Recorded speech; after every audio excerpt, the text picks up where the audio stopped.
Hello, હા. શું કામકાજ કરે છો? આ શું છે? મેથી હે? મેથી મેથી?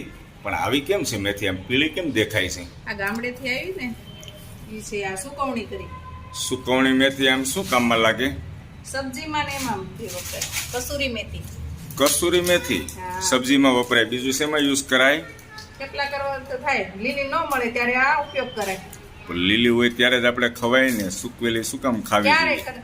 કદાચ ન મળી હોય ત્યારે ઉપયોગ કરવા થાય. અને આ શું છે? વટાણા. વટાણા તો વટાણા આવા કેમ છે? આમ ખખડે છે કેમ? કડકડિયા? વટાણા કચડીએ. અને સ્ટોરેજ કરવા છે તારે? આને સ્ટોરેજ ન કહેવાય. તો આ કઠોળની જેમ કેમ આપણે મગ પલાળીને ખાઈએ હા, એમ માવને પલાળી દેવા. બાકી સ્ટોરેજ નહીં કરતા હો, મારી બિલકુલ ના છે. સુકવણી છે આ. દોસ્તો, આ ખખડે એવા વટાણા. તમે પણ નવા નવા પ્રયોગ કરે જ રાખો કાંઈક ને કાંઈક.